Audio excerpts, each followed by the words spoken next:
All right. And Meg, There just we to are. confirm, you did also want this streamed live to Facebook, correct? Correct. It's going to the Untitled Poetry Facebook page as well. So we are now being recorded. So for everyone who might be listening to us at some point later in time, we really hope you enjoyed this reading. I'm very grateful and really humbled by the great, amazing array of talent. We're here tonight on Poe's birth, the anniversary of Poe's birth, January 19th, 2023. We're all in from the cold. And I think we're ready to begin. And the first poem that we're going, I'm sorry? Can I ask a question? Are you going to scroll down on your screen share the text of the poem so we can read from that? I am going to scroll down, and that's mainly for other folks who are joining us and might be reading it. I sent to all the readers your own copies of the poem. You're certainly welcome to read from the screen, but that we're mainly doing this so that other folks can follow along. So because my copy was on the screen, but once Zoom came on, it wiped out. It completely blackened the whole screen except for your screen share. So okay, well, you're welcome to read along from the screen share if that, if that works for you and that's comfortable for you, Craig. Okay. Okay, absolutely. Okay, Meg, yes. do you want to just check and make sure the readers are all in the house before we start? At least all the readers for the bells. Okay, so all right, so the readers for the bells are Rafael Alvarez, Tonie Waters, Douglas Bishop, I think I remember him, I'm here. and Craig Lambert. So Rafael and I saw Tonie a second ago. Thank you and welcome. Craig is here. Douglas is here. So I think that we are ready to go. Let's just make sure. Rafael, are you here? Yes, I am. Yeah. All right. So I think we can really begin. So we will begin with the first poem, The Bells, and our first reader is Rafael Alvarez. The bells. Hear the sledges with the bells, silver bells. What a world of merriment their melody foretells. How they tinkle, tinkle, tinkle in the icy air of night, while the stars that oversprinkle all the heavens seem to twinkle with a crystalline delight, keeping time, time, time in a sort of runic rhyme to the tintinnabulation that so musically wells from the bells, bells, bells, bells, bells, bells, bells, from the jingling and the tinkling of the bells. Part 2, Tonie Waters. Hear the mellow wedding bells, golden bells. What a world of happiness their harmony foretells. Through the balmy air of night, how they ring out their delight. From the molten golden notes and all in tune, what a liquid ditty floats to the turtle dove that listens while she gloats on the moon. Oh, from out the sounding cells, what a gush of euphony voluminously wells, how it swells, how it dwells. On the future, how it tells of the rapture that impels to the swinging and the ringing of the bells, bells, bells. Of the bells, bells, bells, bells, bells, bells, bells, to the rhyming and the chiming of the bells. Hear the loud alarm bells, brazen bells. What tale of terror now their turbulency tells in the startled ear of night, how they scream out their affright. Too much horrified to speak, they can only shriek, shriek out of tune in a clamorous appealing to the mercy of the fire in a mad expostulation with the deaf and frantic fire, leaping higher, higher, higher, with a desperate desire and a resolute endeavor, now to sit or never by the side of the pale-faced moon. Oh, the bells, bells, bells, what a tale their terror tells. In the jangling by the,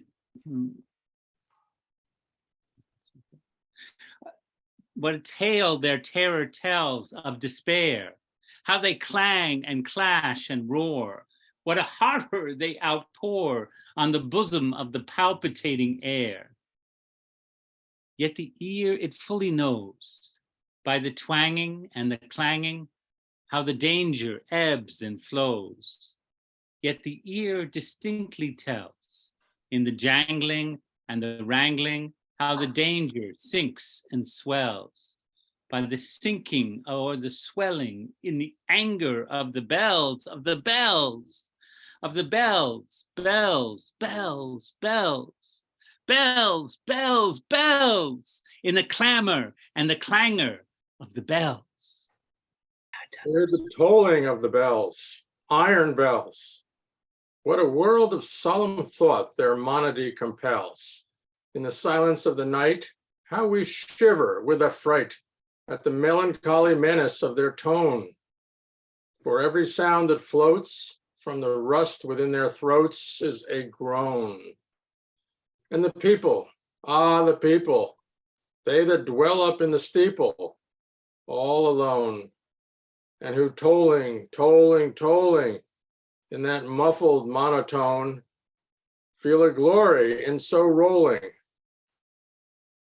on the human heart a stone. They are neither man nor woman.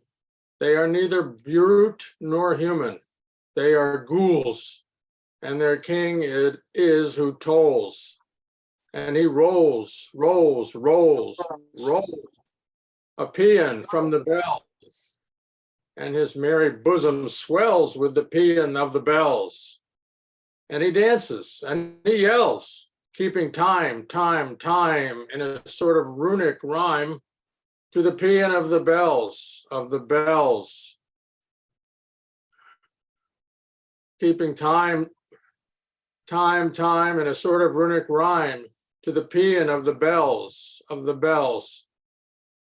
Keeping time, time, time in a sort of runic rhyme to the throbbing of the bells, bells, bells, to the sobbing of the bells. Keeping time, time, time as he knells, knells, knells in a happy runic rhyme to the tolling of the bells, bells, bells, to the tolling of the bells, bells, bells, bells, bells, bells, bells, to the moaning and the groaning of the bells. All right. Yeah. Thank you.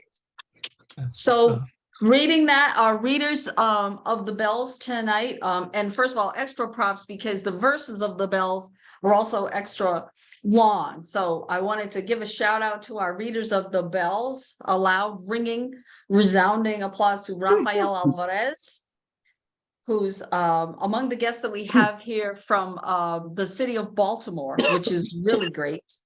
Tony Waters, Douglas Bishop, and Craig Lambert.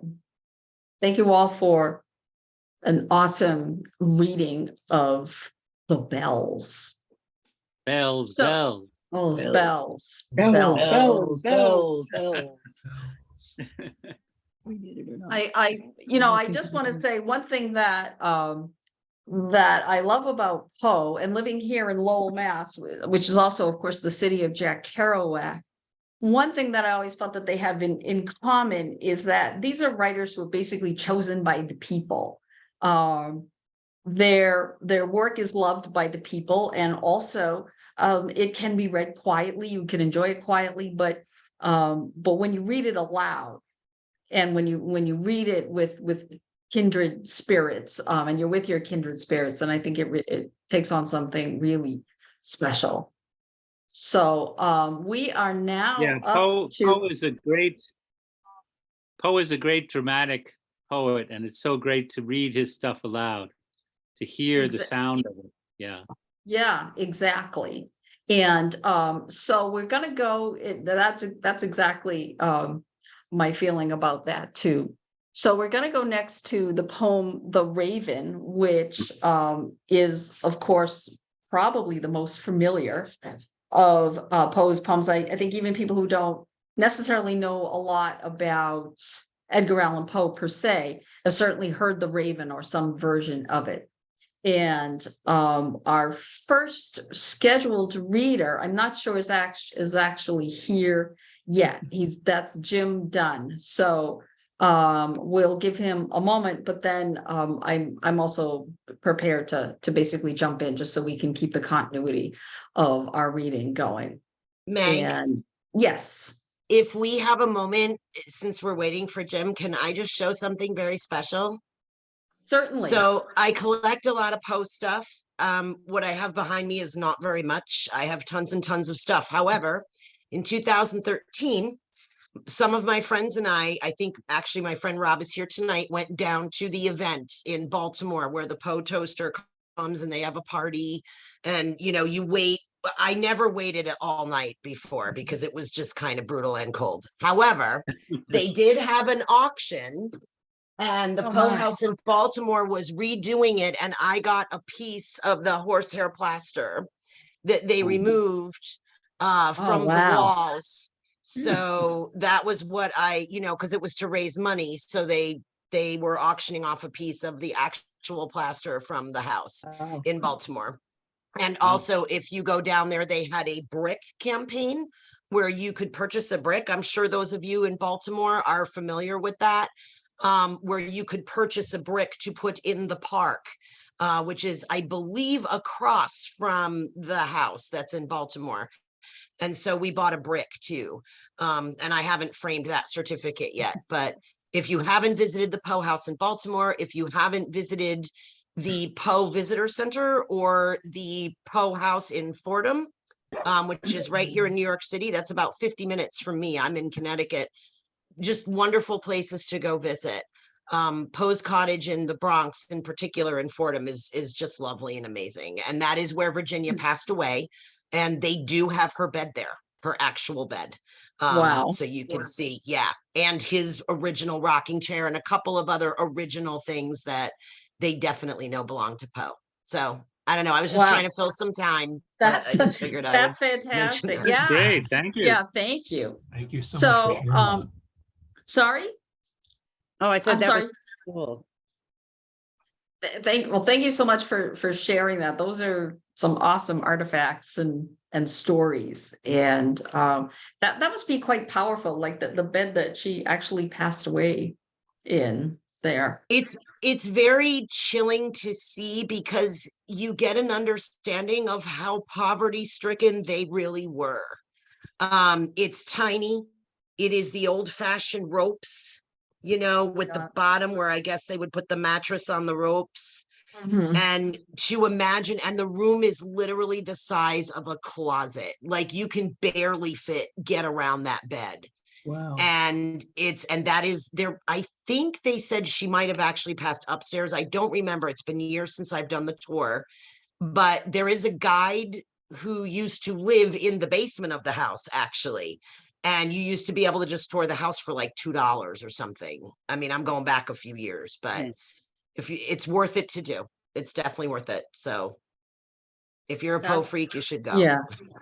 I always think of Poe and his mother-in-law and his young wife Virginia. They always seem to me like three souls that have sort of created this shelter for themselves, like on an island in the middle of a endlessly stormy sea. That they sort of found some respite within each other, and so I don't doubt, being a widow myself, what a tremendous loss that must have been. It was yet one more woman that he cared about in his life who was lost, but obviously lived on in his beautiful words. So I think it's possible that Jim maybe is just not able to join us for whatever reason. We all know sometimes life brings up things and intervenes. So I think what I'm going to do is I'm actually just going to fill in so that we can begin our reading of the Raven. So I will get us started so that we can enjoy and experience out loud in our own voices the Raven. Once upon a midnight dreary, while I pondered weak and weary over many a quaint and curious volume of forgotten lore. While I nodded, nearly napping, suddenly there came a tapping, as of someone gently tapping, rapping at my chamber door. Only this and nothing more. Ah, distinctly I remember. It was in the bleak December, and each separate dying ember wrought its ghost upon the floor. Eagerly I wished the morrow. Vainly I had sought to borrow from my books surcease of sorrow, sorrow for the lost Lenore, for the rare and radiant maiden whom the angels name Lenore, nameless here forevermore. And the silken, sad, uncertain rustling of each purple curtain thrilled me, filled me with fantastic terrors never felt before. So that now, to still the beating of my heart, I stood repeating, "'Tis some visitor entreating entrance at my chamber door. Some late visitor entreating entrance at my chamber door. This it is, and nothing more." Presently, my soul grew stronger, hesitating then no longer. "Sir," I said, "or madam, truly your forgiveness I implore, but the fact is I was napping, and so gently you came rapping, and so faintly you came tapping at my chamber door, that I scarce was sure I heard you. Here, I opened wide the door. Darkness there, and nothing more." Deep into that darkness peering, long I stood there wondering, fearing, doubting, dreaming dreams no mortal ever dared to dream before. But the silence was unbroken, and the stillness gave no token, and the only word there was spoken was the whispered word, "Lenore." This I whispered, and an echo murmured back the word, "Lenore." Merely this, and nothing more. Back into my chamber turning, all my soul within me burning, soon again I heard a tapping, somewhat louder than before. "Surely," I said, "surely this is something at my window lattice. Let me see then what the threat is, and this mystery explore. Let my heart be still a moment, and this mystery explore. 'Tis the wind and nothing more." Open here I flung the shutter, when with many a flirt and flutter, in there stepped a stately raven of the saintly days of yore. Not the least obeisance made he, not a minute stopped or stayed he, but with mane of lord or lady, perched above my chamber door, perched upon a bust of Pallas, just above my chamber door, perched and sat, and nothing more. Then this ebony bird beguiling my sad fancy into smiling, by the grave and stern decorum of the countenance it wore. "Though thy crest be shorn and shaven, thou," I said, Art sure no craven, ghastly, grim, and ancient raven wandering from the nightly shore. Tell me what thy lordly name is on the night's Plutonian shore. Quoth the raven, nevermore. Much I marveled this ungainly fowl to hear discourse so plainly, though its answer little meaning, little relevancy bore. For we cannot help agreeing that no living human being ever yet was blessed with seeing bird above his chamber door, bird or beast upon the sculptured bust above his chamber door, with such a name as Nevermore. But the raven, sitting lonely on the placid bust, spoke only that one word, as if his soul in that one word did outpour. Nothing farther than he uttered, not a feather than he fluttered, till I scarcely more than muttered, other friends have flown before. On the morrow he will leave me, as my hopes have flown before. Then the bird said, nevermore. Startled at the stillness broken by reply so aptly spoken, doubtless, said I, what it utters is its only stock and store, caught from some unhappy master whom unmerciful disaster followed fast and followed faster, till his songs when burden bore, till the dirges of his hope that melancholy burden bore, of never, nevermore.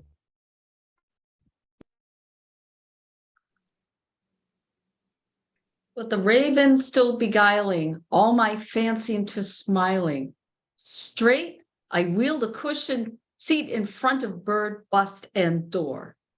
Then upon the velvet sinking, I betook myself to linking fancy unto fancy, thinking what this ominous bird of yore, what this grim, ungainly, ghastly, gaunt, and ominous bird of yore meant in croaking, nevermore. This I sat engaged in guessing, but no syllable expressing to the fowl whose fiery eyes now burned into my bosom's core. This and more I sat divining, with my head at ease, reclining on the cushion's velvet lining that the lamplight gloated o'er, but whose velvet violet lining with the lamplight gloating o'er shall she press? Nevermore. Then methought the air grew denser, perfumed from an unseen censer. Swung by seraphim, whilst footfalls tinkled on the tufted floor. Wretch, I cried, thy God hath lent thee. By these angels he hath sent thee. Respite, respite, and nepenthe from thy memories of Lenore. Quaff, oh quaff this kind nepenthe, and forget this lost Lenore. Quoth the raven, nevermore.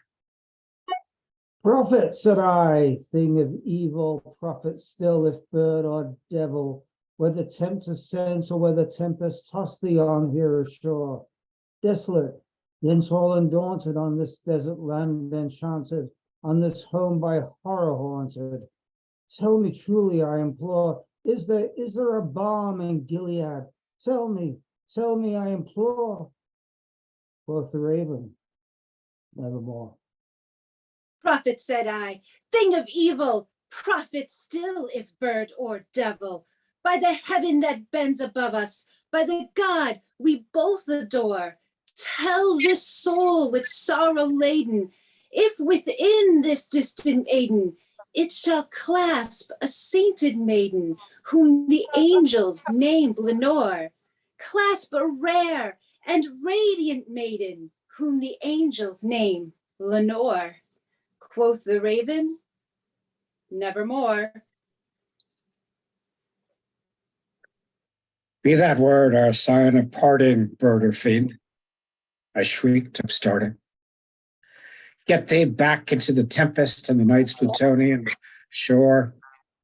Leave no black plume as a token of that lie thy soul hath spoken. Leave my loneliness unbroken. Quit the busted upon my door.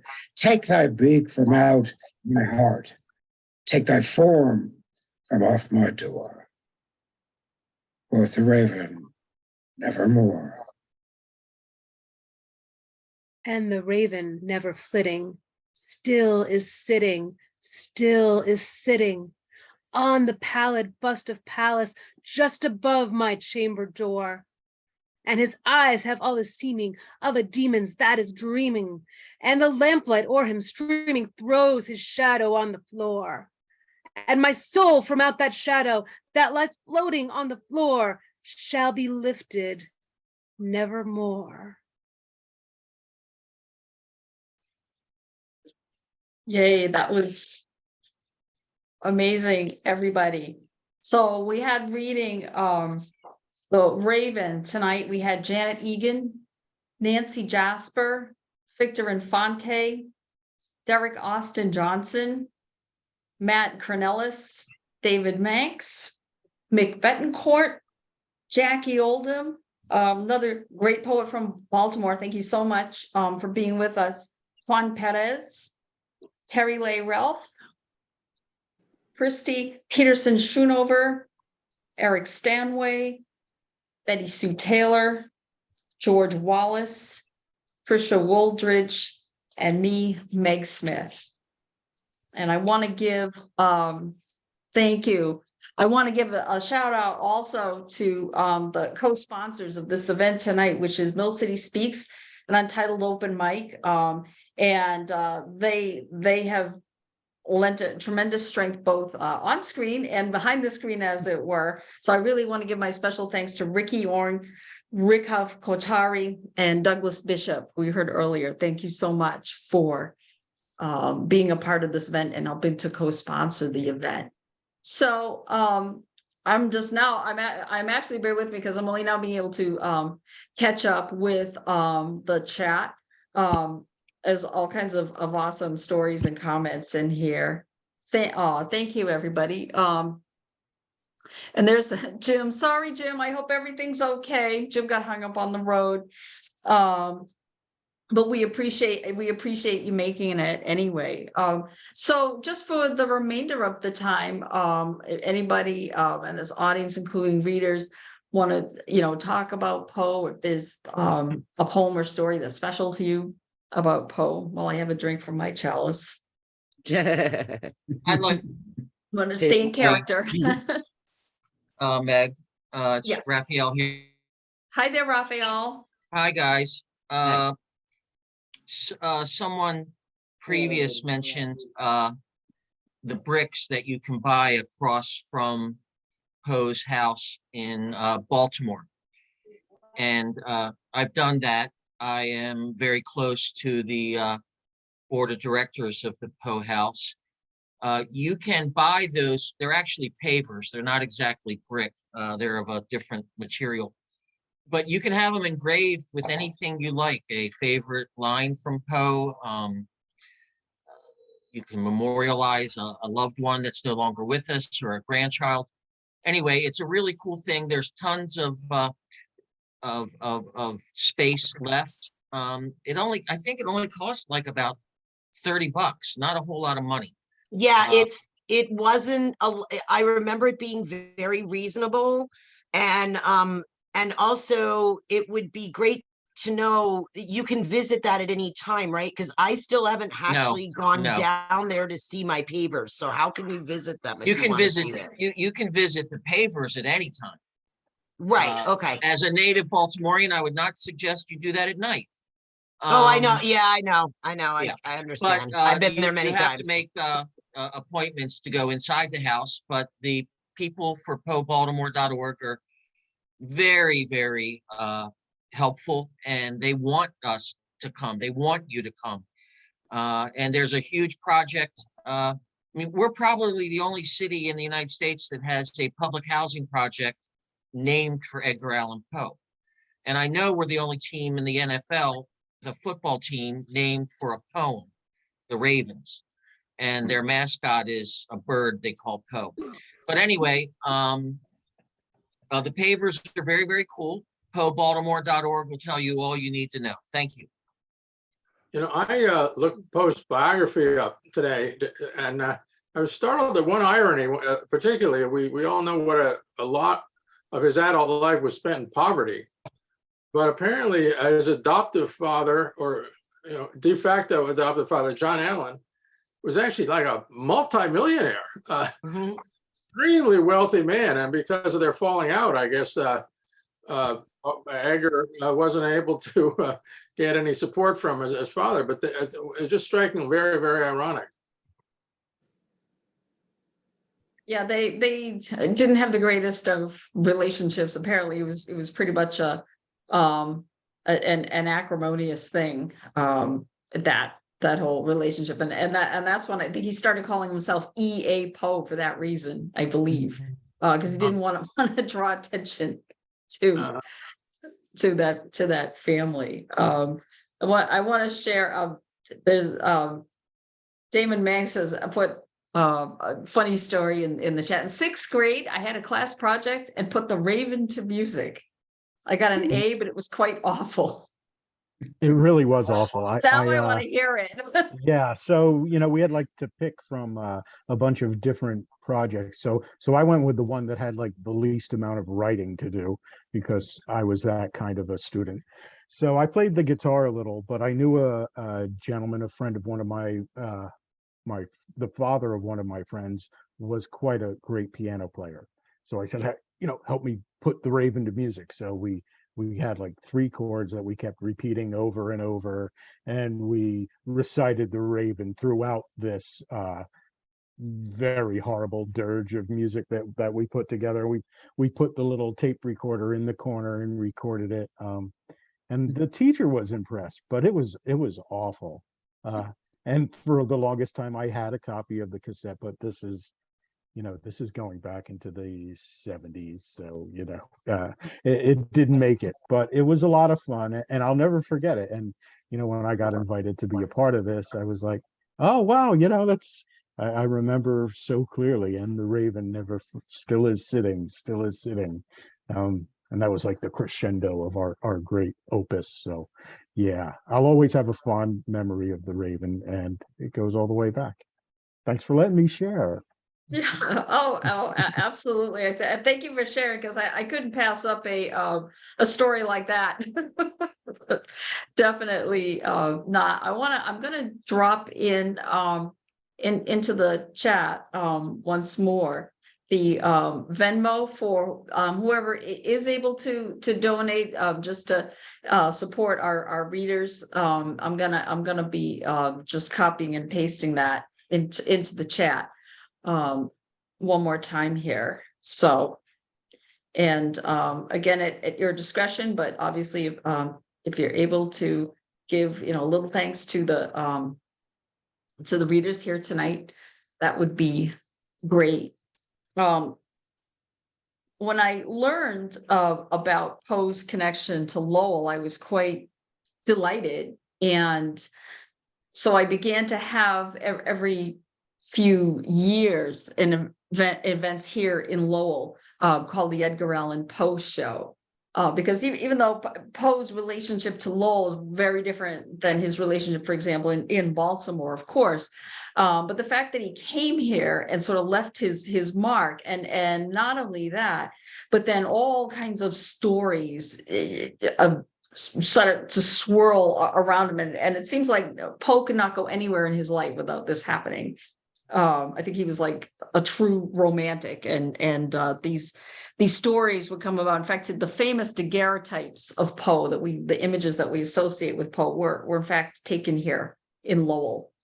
And the UMass Lowell Library website actually is a very nice write-up about Poe and his visits to Lowell. And so it is my hope to be able to have these events again here in Lowell. Obviously, COVID had some impact, as it did on many in-person events, but that's something that I hope to do and plan to do, and I'll be putting out more information as I work on getting that together. So I know that it's a school night, but if anybody else has any thoughts or stories they want to share about Poe. Yeah, I have one thing. Okay, So- yeah, Juan, this Juan so- Perez. Juan Perez from South Texas, the real South. Anyways, so there's one time, I'm a history teacher. There's one time the UIL director quit during the year, and your history teachers are usually not the directors, they're usually the English teachers. So they allowed me to do this one time. So I had to pick, and of course I went with the Telltale Heart, and that was my only directorial job that I ever did as pretending to be a history English teacher, but a history teacher. So I'm kind of proud of that, to be honest with you. So I still got the poster and everything on my wall, put posters all over the school. I went a little bit Poe crazy, but yeah, just wanted to share that. I'll give you one. I'll give you a story. I'll give All you a right, story. George Wallace. George Yeah. Wallace is in the house. Yeah. Edgar Allan Poe used to write for all the newspapers, including the Sun newspaper in the quarter where I teach by City Hall Park. And he was one of the first people to make up stories and put them in the paper, like in War of the Worlds. He had a balloon hoax in 1844 that he made up this story about a guy sailing across the Atlantic Ocean in 3 days in a gas balloon. And they published it on the front page. He just made it up. And they published it on the front page of the Sun newspaper. And there was a huge crowd assembled in front of the Sun newspaper. They wanted the details of this amazing situation, and they were very demanding. They were going to start a riot in front of the Sun newspaper because of this article. And the editor got up with Edgar Allan Poe, said, "You got to come down and come and explain this story to the people, this crowd in front of the building." So I had to come out and stand on the steps of the Sun newspaper and explain that he made the whole thing up. Oh my. George, I guess go ahead. So I was just going to ask you, George, along those lines, the opening of the story of the premature burial, if you actually read the story, he's got a lot of quote, little supposedly true stories. Do you know if those were actually true, or if that was like the balloon hoax where he kind of made that stuff up? Well, he started with that particular story. He started with real newspaper accounts, but as a satirist, he was doing satirical work. Right. Yeah. Increasingly ridiculous, and he started making up things that were more and more ridiculous in that story. So by the end of that list of anecdotes, they were completely made up. But they started out with real newspaper accounts. Yeah, because I thought that a couple of them were either real or based on something that he had seen or read that was real, but then it kind of got whacked out and he just went nuts. But I was like, oh, I have an expert right here. I can ask him. Yeah. The origin of the newspaper industry in New York, in City Hall, by City Hall, Newspaper Row. With a penny press, the penny press deliberately said, "We're going to mix real stuff with made up stuff."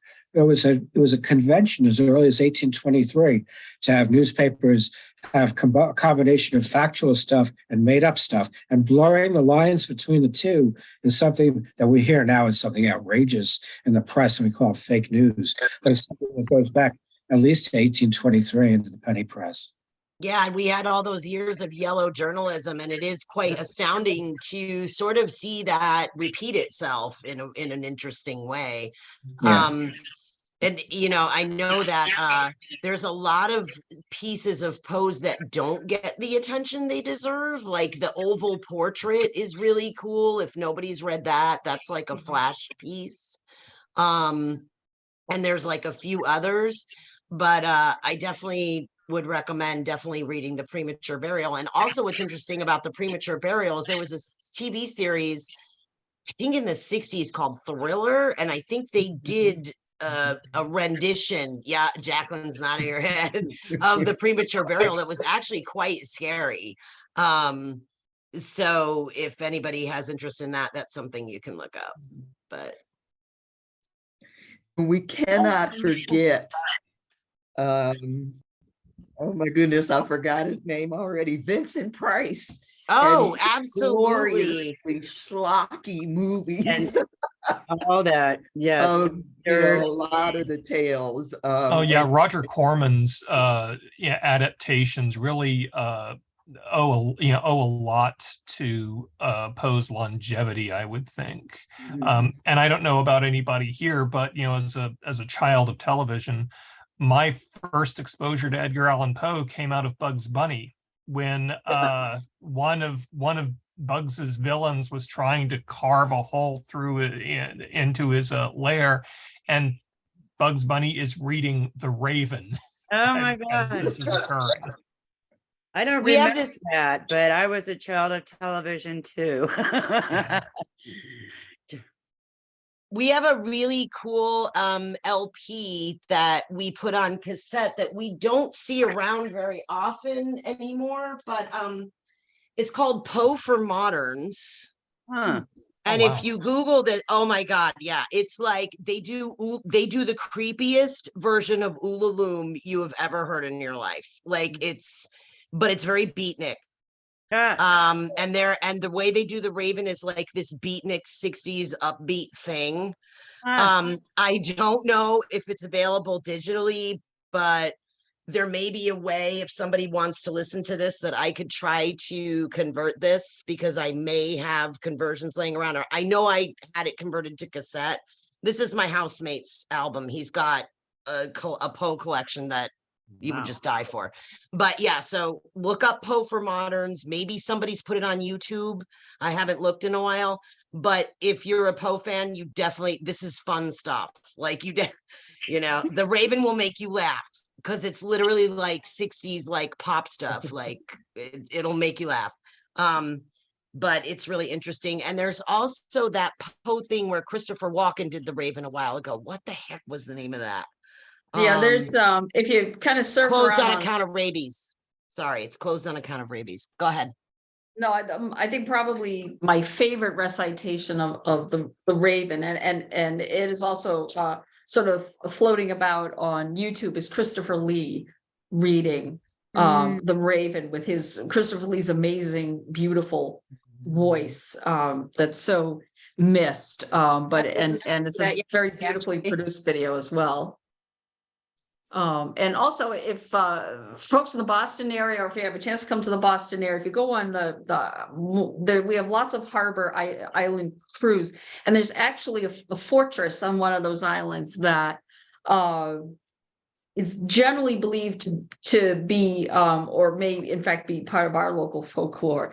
That being the inspiration for the cask of Amontillado or Amontillado, that supposedly there was an altercation that took place in this fortress. And to this day, like the cask of Amontillado, all Poe stories are still, to me, as chilling personally as I think when they were first written. But just the idea of somebody being bricked up over, and we never get to find out what exactly this person allegedly did to earn this fate. But yeah, you can go and check it out. That's one of the great local ties to Poe here. I need to find the locale for this, but several years ago, I want to say in late 1989, early 1990, Robert Bloch, Harlan Ellison, and Gay and Wilson were all in an interview, and the interviewer asked them to create a sequel to The Telltale Heart. And the three of them just started riffing on this and came up with something that was actually quite compelling, where the narrator never actually committed the crime, but was still being tormented by people who thought he had. I'm looking for that right now, and I am not able to find it at the moment. Oh my God, please, because I want to read that. I mean, sounds really awesome. Me too. The interview itself was fascinating, because the three of them were talking about the origins of horror, why it worked, why it didn't. And Robert Bloch was tossing off puns left and right. Where I think Ellison asked him, look, there was an issue with the heart, we tear out a heart, we can do that. And Ellison said, have you ever tried to tear out a human heart? And Robert Bloch said, yeah, well, only half-heartedly. So yeah, there was a lot of that. If I can find it, I will put it in the comments. I want to say it was in like the Atlantic Monthly or something like that. Oh, that just sounds so amazing. Like, I would Yeah. love to read it. I know there's been a lot of cool stuff done with the finishing up of the lighthouse too. There was a really good book. I want to say it came out in 1997 or maybe 98. It was called The Lighthouse at the End of the World. I can't remember who wrote it. It sounds like it's ringing a bell for a couple of people. It's a little fever dreamish, if you can follow it, but it's supposedly the whole idea that Poe was writing this story as he was, the rumors of his death, drugged or sick and dying. And so it just kind of goes down all these really interesting rabbit holes and sort of, it's fiction, but it proposes all these theories in the presence of the fiction, in amidst the fiction. So if anybody's interested, it's called The Lighthouse at the End of the World. I want to say it's by Stephen somebody. I can't remember. Like, my book is in the basement and it's so abused. I've read it a couple times, but I just can't remember the person's name who wrote it. But it's excellent if somebody's interested in exploring the idea of the lighthouse. I always thought, I don't know if anybody's ever done an anthology of like, let's finish the lighthouse stories. I'm sure it's been done. Oh, that'd be cool. But that would be a really cool like idea for an anthology. Like, I'm sure it's been done already, but you can always have more than one. It's fine. Well, I would say this. I would say this about if you wanted to trace Edgar Allan Poe's influence in other writers, as one of the originators of Gothic horror. Look at what Herman Melville picked up in his stories. That you're the same motifs and devices that come out of this Gothic horror stuff that Poe came up with.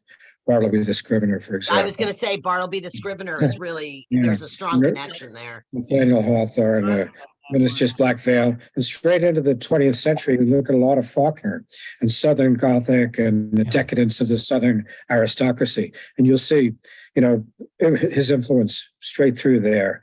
Of course, anybody watch Rod Serling. Oh, yeah. You'll remember stories. There was one story where a woman killed her husband with a frozen lamb shank. And then served it to the detectives. The detectives ate the evidence. So, I mean, it's fascinating. Go ahead. I'm sorry. Can I talk? Yeah, please. Yeah. I was reading some selections recently from Letters to a Young Poet by somebody that one wouldn't ordinarily associate with Poe, Rainer Maria Rilke. Yes. And in it, I was surprised to hear him tell the young poet, you should read The Pit and the Pendulum. Yeah. Because you have to know what it's like to be a consciousness looking around. One more thing. Yes, please.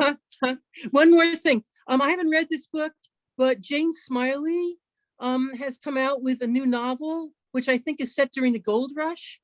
And our heroine in this novel is trying to solve a mystery, and she's going around with her new girlfriend, and they decide that as a guide to being good detectives, they need to read The Murders in the Rue Morgue. Has anyone seen the movie The Pale Blue Eye? Yes. Yeah, it was actually excellent on I thought it was Netflix. pretty good. Yeah.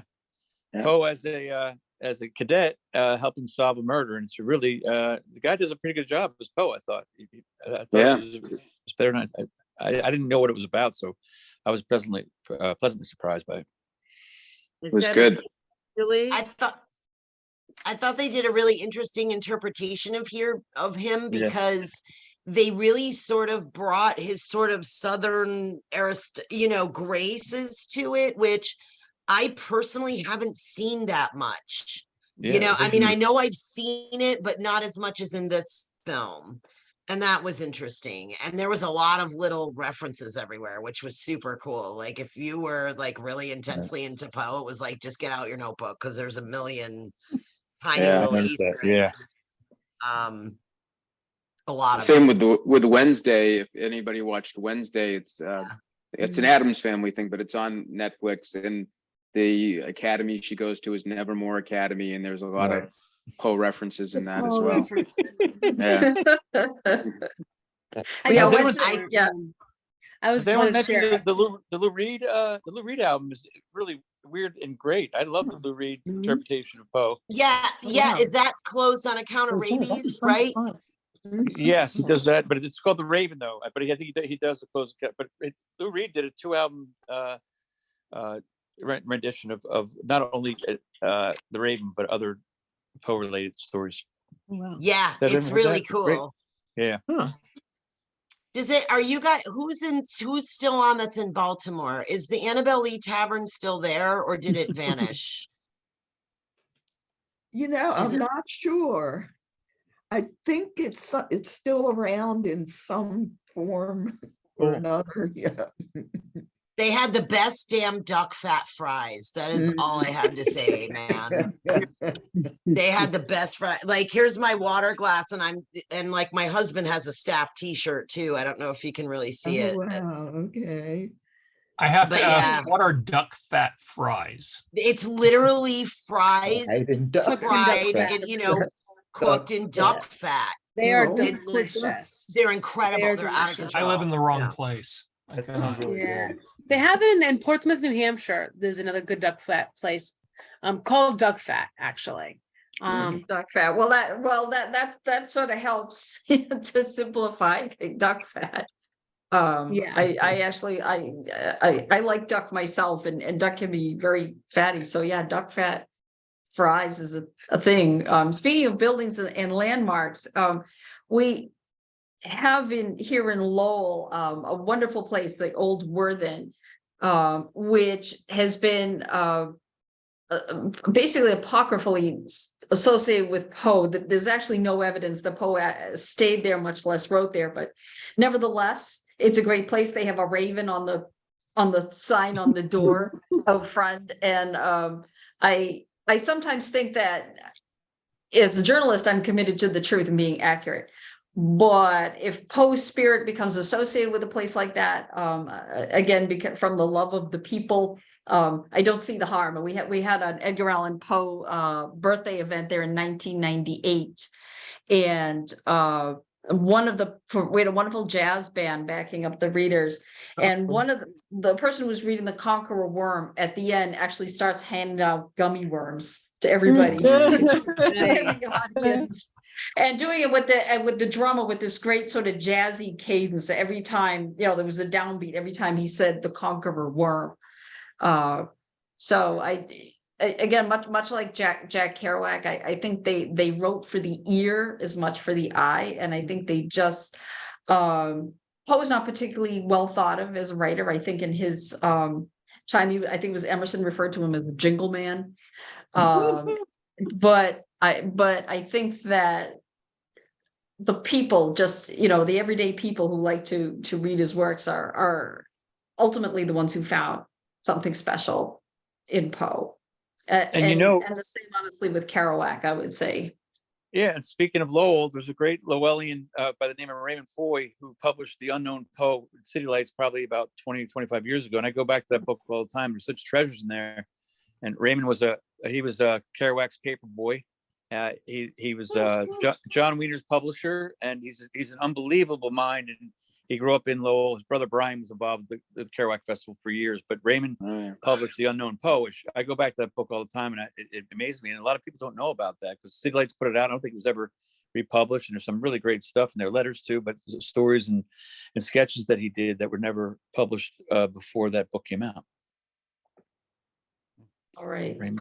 Well, I really want to thank everybody for coming together, and the readers this has been a really dazzling array of people who are poets, performance artists, people with so many different backgrounds and energies. And I just really loved hearing Poe's words read by all the different voices. And everybody who joined in, thank you so much for being here with us tonight.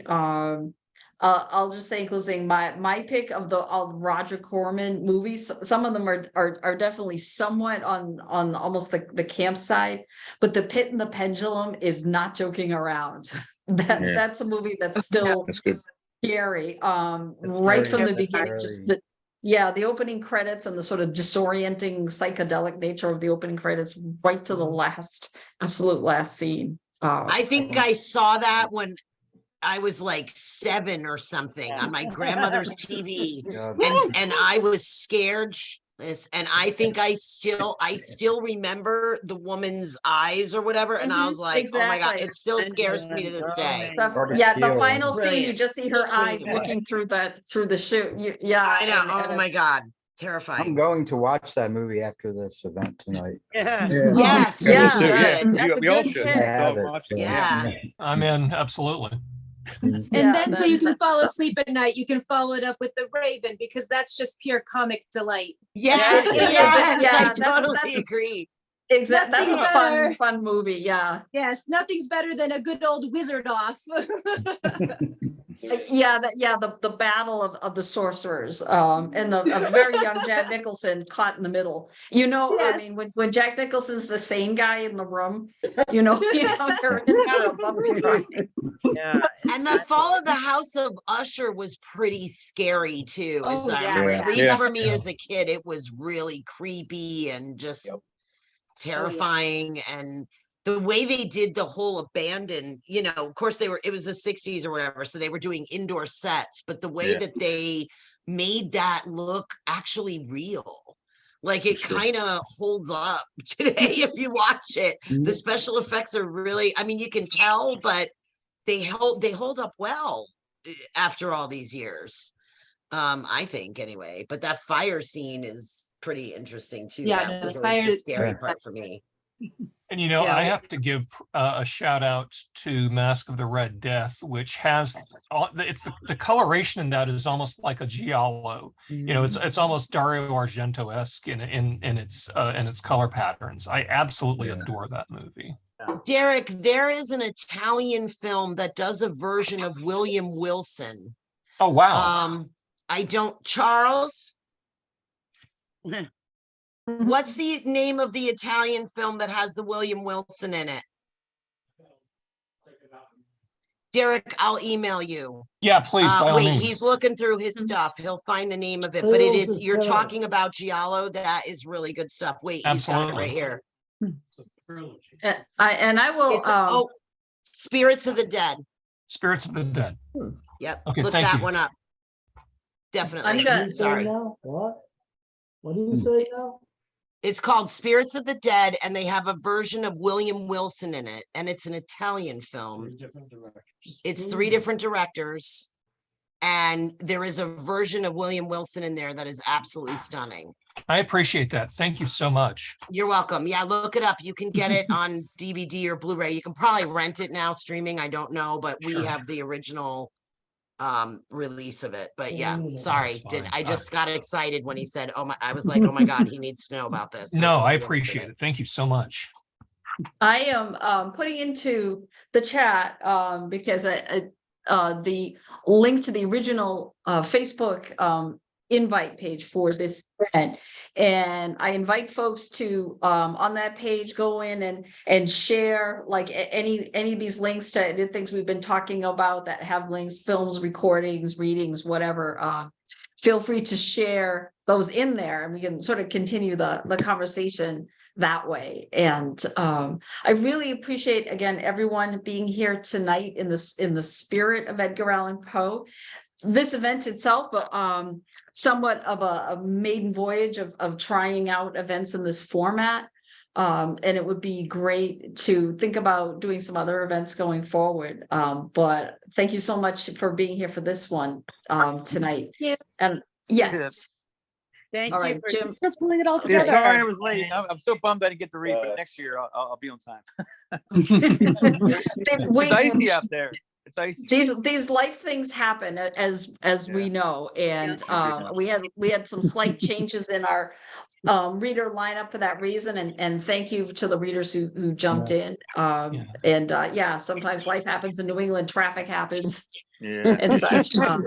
Sleet And and rain. if I may just jump in for a moment, I would also like to just mention that we at Lowell Poetry Wheel do a lot of events in person, but we also stream them. We run Zoom rooms. So if folks are looking for a way to still engage poetry communities and be part of at least be able to see live events, but might not be able to make it in person or still uncomfortable with the idea, definitely check us out. I'll drop a couple links in the chat. Yeah, please. Yeah, I was going to say definitely. And I do want to say that yeah, Untitled is an amazing institution here in Lowell, Mass. That has been I've been involved in producing events here and poetry events and such for a long time in Lowell, and I can say that Untitled and Mill City Speaks is like this tremendous continuity of bringing emerging talents and established talents and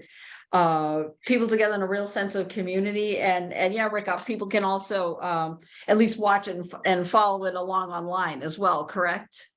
Yeah. Okay. Yeah. That's So yeah, even if folks from near and far, if you want check out what we're doing up here in Lowell, back when we Lowell, were Mass. Yeah, Sorry? when we were totally online during most of the pandemic, we had features come in from or perform and connect with us as far south as like Chile and Peru. And yeah, we did. folks from Canada. I think we had somebody from Europe as a feature at one point. Correct me if I'm wrong, Dougie. But yeah, we've had folks from all over the world, grace us with their presence on the Zoom, and it's a really great way of keeping people connected. Yeah, that's great. Yeah, it totally is. That was yeah, I do. That's one thing I do love about this format is just being able to bring people together near and far. Thank you again so much, everybody. Have a wonderful rest of your evening. Thank you for coming together to celebrate the spirit of Poe. Before we break, I'd like to just jump in real quick. For anyone that's interested, I actually did write a book that revolves around Edgar Allan Poe. It's right here. And definitely drop the link in the chat. Yeah, I can do that. Yeah. The link in the chat. Yeah, but it's not about his life or anything. It's fiction, so it's like an alternate kind of thing. So yeah, I'll drop a link in chat though. Yeah, I'll read anything that's Poe related. I'm all about that. My I'm college thesis was about that, so I'm into it. Really? So Nice. yeah.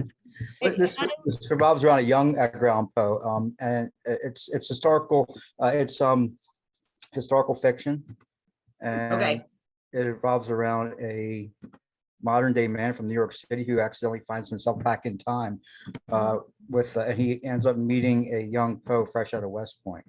And Neat. I'm definitely gonna check that out. He's not quite sure why he's there. He stumbles upon a signed copy of Tamerlane and Other Poems at a bookstore in New York City, and this is a signed copy. So and then the owners don't realize that it's signed. So what's the name of it, Phil? The Poe Predicament. Good. The Poe Predicament. Yeah, I'm gonna I just copied the link. I'm gonna put it right. Yeah, I'm writing it down just because I won't. I have a stupid question. How do you copy and save the chat? I forget how. So if you look at the chat, the bottom left corner of the chat, there are 3 dots where it says more. You click that, and there should be a save chat button. You might not be able to if you don't have admin privileges. No, I don't have admin. I've always just highlighted it. Yeah, that's what I usually pasted do. That way. Also, is I can save the chat and. I'm trying to figure out how I copy and paste. Because I've had accidentally copied it and saved it, without thinking which has been good, but then I couldn't seem to save it because there's all these goodies in there. Okay, so if you go, is I can save the chat and see if I can put a copy of it, like a text file version, up in the event page. Oh, thank you. You can also, Terry, you can go to the chat, open the chat window and hit control, put your cursor in there and then hit Control A. Okay, control. So you highlight it and then Control C. This is just what I do every time I do one of these, and dump it into a Word document and then open a thing. It'll come out all messy, but you'll get all the information. Okay, so say that again, please, Kristi. Sure. Open your chat, put your cursor in the chat. So like put it there. It's like you're going to type a message, right? Oh, like at the end where it says everyone type message here. Okay. Right. Yeah. Just put your cursor there, but don't type anything. Then hit Control A and it should highlight everything. If it doesn't, click anywhere in your chat box and hit Control A and see if that works. It depends on your machine. Yeah, I've got a MacBook Air. No, it's only highlighting certain things. Okay, well, Terry, I just did it. So if you would like a copy, Kristi, thank you. Yeah, just reach out to me. Do you know how to contact me? Just find me on Facebook. Yeah, we're Kristi friends Petersen on Schoonover. Facebook, and we've had email exchanges. So yeah. Yeah. Just do that. I'll send it to you. Okay. And that goes for and anybody. If you can't figure it there's out, so just many know. great links in there. I just put the link in there if you got it. Yep. I Thank finally you, dear. figured it out. I finally figured it. I don't Zoom very often. So. And again, like I mentioned, everyone, you're also welcome to share in the events page as well. The Edgar Allan Poe birthday bash events page. Yeah, and I don't know about you all, but I really want cake now. Me too. I'm so pissed at myself. I might I'm want like cake the cake anyway, queen, and I didn't buy any. Yeah, I didn't. Yeah, I have got curry staying warm on the stove. So I just made sure I had my Amontillado for tonight, and I didn't even think about things like, cake and food and, Yeah. Absolutely. Looks like it's gonna All be right. potato chips. Okay. All right. Well, whatever you're feasting on, food, goodies, movies. Thank you again, everybody, for joining us. Tremendous thank you to the readers and to Untitled Mill City Speaks, and hope to see you all again in my travels, whether in person or virtually like this. And may your travels always bring you to safe and wonderful places. Yes, they do. You too. Okay. Thank you. Thank All right. Thank you. Good Have a night, Meg. wonderful Thank you so evening. much. Good night. Thank Take you. care, Meg. Thank you. All right. You Bye. too. Bye. Take care. Thanks. Bye. Bye.